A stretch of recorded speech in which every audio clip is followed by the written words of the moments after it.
Dan benar saja, dari siang sampai malam, David hanya sibuk menghitung uang demi uang yang ia temukan dari galian itu. Luar biasanya lagi, jumlahnya sendiri tidak disangka sama sekali, yang dimana setelah dihitung-hitung, tumpukan uang itu berjumlah $3.400.000. Kalau dirupiahkan, kurang lebih sih nominalnya sama dengan 48 miliar rupiah. Namun, untuk kesekian kalinya, ia kembali mendengar suara-suara aneh yang berasal dari lantai dasar rumahnya. Film dimulai dengan memperlihatkan sebuah mobil yang baru saja tiba di halaman rumah. Usut punya usut, ternyata rumah ini adalah rumah hasil lelang yang sudah didapatkan oleh seorang pria bernama David. Di hari pertamanya beres-beres, ia cuma ditemani oleh anaknya yang bernama Jessica karena David sendiri sudahlah cerai dengan istrinya. Pada awalnya sih, semua masihlah terlihat normal dan tidak ada yang mencurigakan sama sekali. Meskipun ia tidak sengaja menemukan selembar uang dengan nominal $100 yang tergeletak begitu saja di dalam sebuah gudang. Merasa lumayan, David langsung menggunakan uang tersebut untuk membeli hidangan makan malam yang akan disantap bersama anaknya.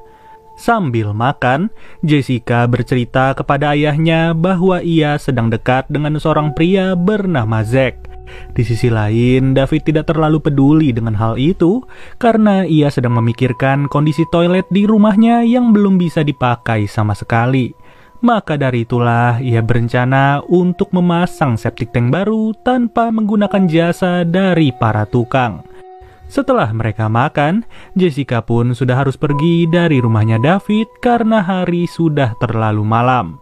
Dari sini diketahui bahwa David hanya tinggal sendirian tanpa ditemani seorang istri maupun anaknya yang sudah dewasa.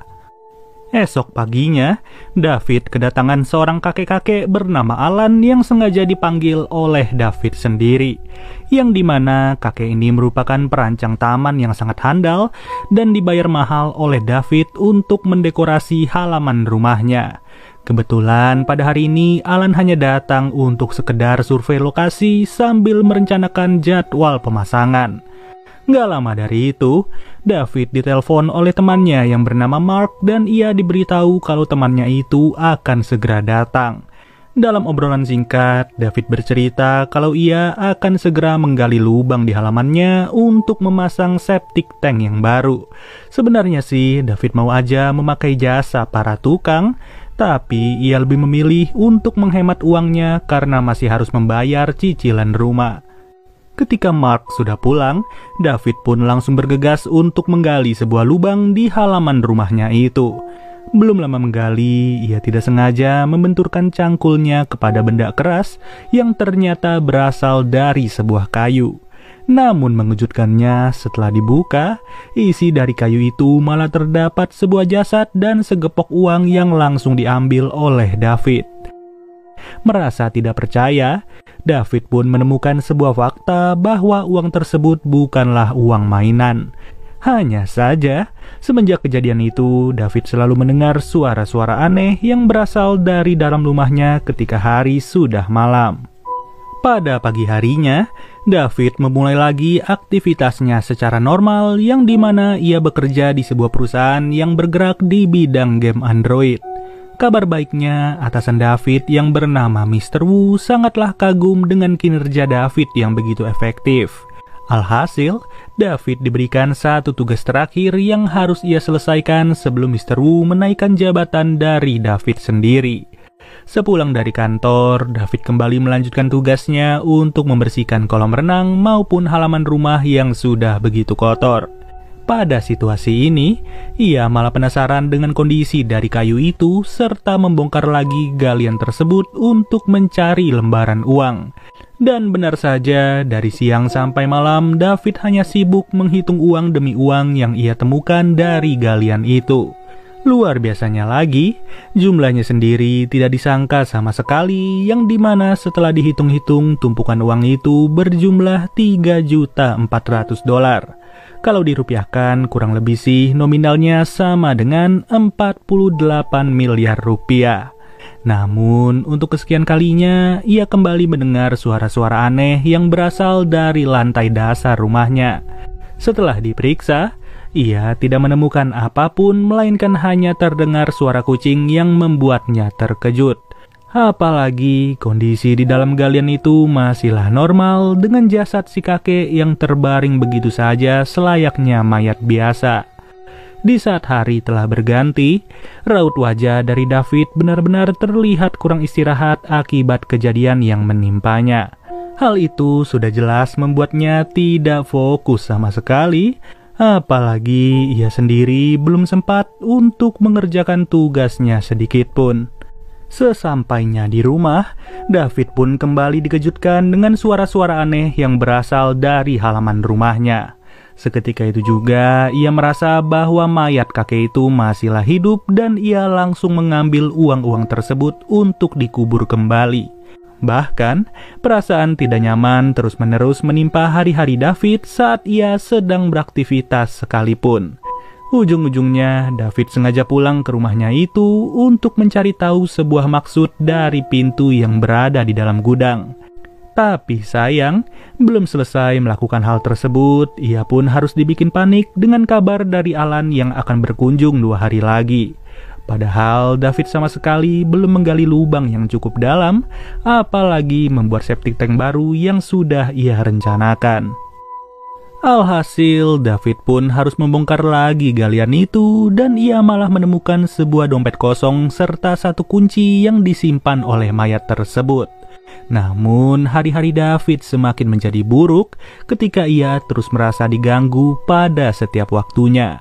Mau nggak mau, David yang kurang tidur pun langsung meminta izin untuk tidak datang ke kantor. Setelah menelpon, ia sengaja mengambil segepok uang untuk dibelanjakan pada hari itu juga. Tidak lain tidak bukan, ia berencana untuk memasang pencahayaan serta CCTV di setiap sudut dari rumah tersebut. Ya, bisa kalian lihat sendiri, satu kesatuan dari berbagai titik di rumahnya itu bisa terlihat hanya dengan 2 monitor. Terlebih lagi, ia juga memiliki sebuah remote untuk menyalakan seluruh lampu yang sudah ia pasang. Merasa sudah aman, David mulai mencari tahu kembali apa yang sebenarnya berada di balik pintu misterius. Dan ternyata, terdapat sebuah ruangan lagi yang harus ia lalui dengan sebuah tangga untuk memasukinya. Sudah jelas ruangan ini adalah ruangan bawah tanah yang ditutup-tutupi oleh penghuni sebelumnya. Ketika sampai di bawah, David kembali dikejutkan dengan banyaknya kantong-kantong berbau busuk yang tergeletak begitu saja. Sialnya, kantong-kantong itu sudah berisikan berbagai jenazah yang tidak diketahui sudah berapa lama berada di bawah sini. Dari kejadian itu, sebenarnya David berniat untuk menelpon 911, tapi ia tidak rela kalau uang-uangnya harus disita oleh polisi. Singkat cerita, David terpaksa untuk bangun dari tidurnya karena ia kembali mendengar suara-suara aneh. Namun tiba-tiba listrik di rumahnya itu malah padam secara mendadak di saat ia ingin memantau CCTV. Tidak lama dari kejadian itu, listrik pun kembali normal lagi dan ia langsung dikejutkan dengan kehadiran si kakek yang sudah berada di depan kamarnya. Yang bikin lebih serem, kakek itu terlihat seperti memantau aktivitas David yang sudah menyadari keberadaannya pada saat itu. Benar saja, David pun mau gak mau harus mengejar si kakek itu yang mencoba kabur dari pantauannya. Namun naas, David malah terkena beling dari gelasnya sendiri yang sempat terjatuh pada malam hari. Dengan kondisi kaki yang penuh luka, ia pun tetap memaksakan diri untuk datang ke galian tersebut sambil membawa tongkat kasti. Karena ia sudah merasa lelah dengan semua ini, David pun sampai-sampai tertidur pulas di atas jasad dari kakek tersebut. Ya, bayangin aja, kagetnya udah kayak apa kalau tiba-tiba sudah terbangun di atas mayat yang membusuk. Merasa dikerjai habis-habisan, David pun mulai beranjak dari lubang itu untuk bersiap-siap pergi ke kantornya. Namun lagi-lagi, ia kembali melihat sosok si kakek yang sedang berdiri sambil menatapnya secara serius. Dari sinilah David tidak ingin lagi menyia-nyiakan waktunya dan ia langsung mengejar kakek tersebut. Tapi siapa sangka, mayat dari si kakek masihlah terbaring di dalam lubang tanpa memperlihatkan gerak-gerik bahwa ia masih hidup.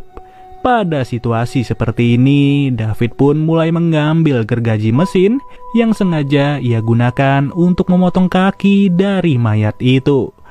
Sudah jelas ya, David ini sebenarnya mengalami halusinasi yang begitu ekstrim karena ia merasa bersalah sudah mengambil uang-uang tersebut. Tentu perasaan itu juga mulai menghancurkan mentalnya secara perlahan, sampai-sampai ia malah memaki Mr. Wu dengan kata-kata kasar. Jadinya David pun harus juga kehilangan pekerjaannya pada hari itu dengan cara yang tidak wajar. Setelah diusir dari kantor, pikiran David mulailah semakin kacau dan ia pun tidak akan membiarkan siapa saja untuk mengambil uang-uangnya. Begitu juga situasinya dengan Alan yang sudah berada di halaman rumah David, walaupun ia sendiri tidak bermaksud untuk mengambil uang-uang itu. Alhasil, Alan yang tidak bersalah sama sekali malah harus dibantai habis oleh pelanggannya sendiri. Dari sinilah kita sudah diberikan sebuah gambaran bahwa David mulai mengalami penurunan moral setelah ia berkelimpahan uang. Bahkan ia rela melakukan apa saja akibat obsesinya yang sudah begitu parah terhadap uang-uang tersebut. Sampai-sampai ia tidak bisa lagi membedakan mana orang yang peduli dengan dirinya maupun orang yang tidak peduli sama sekali. Dengan hilangnya nyawa dari Alan dan juga Mark pada saat itu, David malah semakin membabi buta untuk menutupi segala perilakunya. Ujung-ujungnya, ia menjadi orang yang panik sendiri sambil kebingungan untuk menyimpan uang-uang tersebut. Tingkat ketidakwajarannya juga semakin parah ketika David mengajak tumpukan uang itu untuk menonton sebuah film. Ya, bisa dibayangkan, inilah jadinya jika ia tidak pernah bercerita ke anaknya sendiri maupun bercerita kepada teman dekatnya. Sampai suatu waktu, David kehadiran seorang tamu yang mendatangi rumahnya dan ternyata laki-laki ini adalah Zack yang merupakan pacar dari Jessica. Namun naas, kedatangan Zack tidaklah disambut dengan baik oleh David karena ia dianggap ingin mengambil seluruh uangnya. Parahnya lagi, Zack yang sudah berlumuran darah pun harus dibungkus secara hidup-hidup ke dalam kantong besar yang ia gunakan untuk membungkus mayat. Padahal kalau dipikir-pikir, Zack cuma ingin bertamu ke calon mertuanya yang sudah ia tunggu-tunggu dari jauh hari. Sedangkan untuk Jessica sendiri, ia mendapatkan perilaku yang tidak jauh berbeda dari pacarnya itu, yang dimana Jessica sengaja diajak ke ruangan bawah tanah. Tentu saja, di tempat inilah David langsung memukul anaknya sendiri tanpa menyadari apa yang sudah ia berbuat. Ia benar-benar sudah terlihat tidak normal karena ia menganggap seluruh orang ingin mengambil uang-uangnya itu. Sampai di suatu momen, David mulai menyadari apa yang sudah ia perbuat dan ia pun ingin mengakhirinya pada saat itu juga. Lebih tepatnya, David langsung berlari meninggalkan anaknya itu tanpa memberitahu apa yang akan ia lakukan. Kalau dilihat-lihat, David malah sengaja menggunakan pakaian rapih dan langsung berjalan menuju lubang tersebut. Ya, bisa dibilang ia ingin menutup perbuatan ini dengan cara yang sama dari pemilik rumah sebelumnya. Dengan kata lain, apa yang dirasakan oleh David pernah juga dirasakan oleh orang-orang yang pernah menghuni rumah ini. Alhasil, jasad kakek-kakek yang ditemukan oleh David adalah penghuni terakhir dari tindakan serupa yang tidak berujung bahagia. Namun kali ini, rantai permasalahan itu bisa saja terputuskan apabila ada seseorang yang mengetahui keberadaan Jessica. Dan tentunya polisi juga harus menemukan jejak-jejak si David agar semua masalah bisa terselesaikan.